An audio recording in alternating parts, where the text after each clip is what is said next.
So there are two ways people try to fix loneliness, and both of them fall short. First, they do all the obvious external things, events, run clubs, classes, hoping that if they go out enough, that connection will just happen.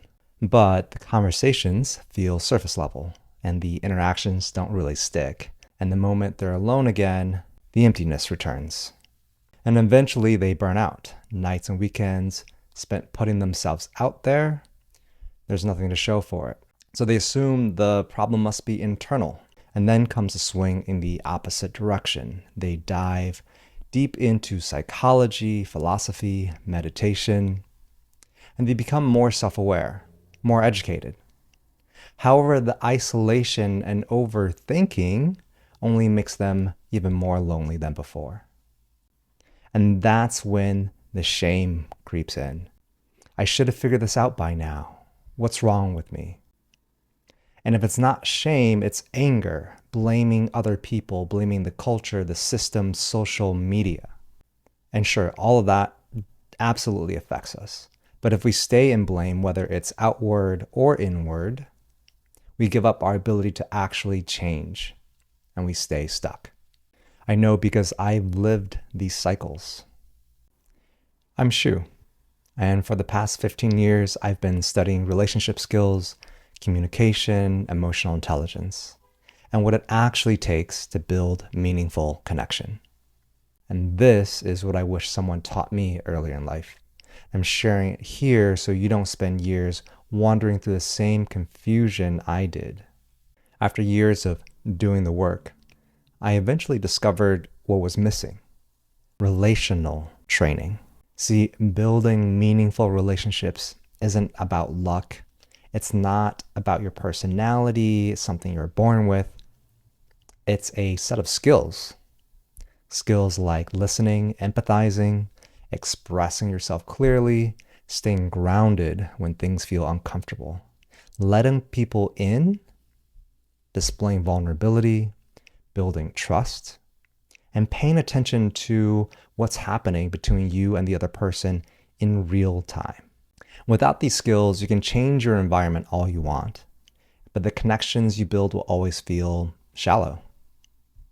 And if all you're doing is solo self-improvement, you're not practicing any of the skills that actually make connection stick. It's like basketball. You can watch tutorials on form, study theory, break down technique, but until you step onto a court and actually play with other people, you're not building the skills that really matter. Solo drills build control, they build awareness, they build discipline. But the real growth happens in motion, in timing, in rhythm, in the back and forth between you and the person across from you. Connection works the same way. Meditation, journaling, self-reflection, those are your drills. Important, but incomplete. You only grow relationally by actually being in relationship. Fumbling, learning, adjusting, repairing, trying again. And if you jump straight into a pickup game without the basic skills, it's overwhelming. You feel behind, confused, and then you feel rejected, not because you're unworthy, but because you haven't trained. Most people avoid connection because they think the discomfort means something is wrong with them, but it just means they were never taught the fundamentals. And this is where the Relational Integration Framework comes in. Connection is built on 3 pillars: self, lifestyle, and relationships. The first pillar is self, your inner world, your beliefs, your emotional patterns, your ability to regulate your nervous system and stay open. Without this pillar, relationships feel dangerous. You collapse into other people or push them away. You spend all your energy managing yourself instead of relating. Pillar 2 is lifestyle. Your environment, your routines, your communities, the places where you spend your time. If your lifestyle doesn't support who you're becoming, you'll always feel out of place, surrounded but not connected. When your outer world aligns with your values, connection then becomes a natural byproduct. Finally, pillar 3 is relationships, the space where your inner and outer worlds meet. And this is the practice ground. Listening, honesty, boundaries, repair, emotional awareness, letting people in at the right pace. Without this pillar, self-work stays theoretical. Lifestyle changes stay surface level. Nothing integrates. Most people only build one or two legs of the triangle. They work on themselves, but never practice with others. They build a productive lifestyle, but never feel that relational depth. Or they jump into relationships without stability or awareness. Like a three-legged stool, when one leg is unstable, the whole structure is likely to fall apart. And that's why most people stay stuck, because there isn't a quick fix for loneliness. It's systemic.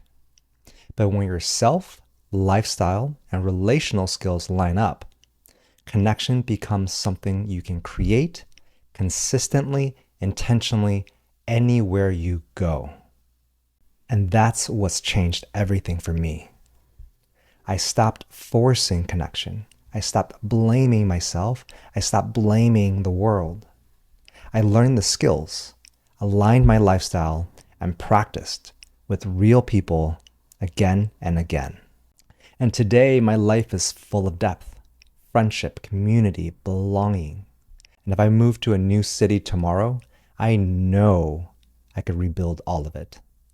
Not because I'm special, but because connection is a skill I've learned. And the reason so few people know this is simple. Therapy focuses on the past. Self-help focuses on the individual. And social advice focuses on tactics.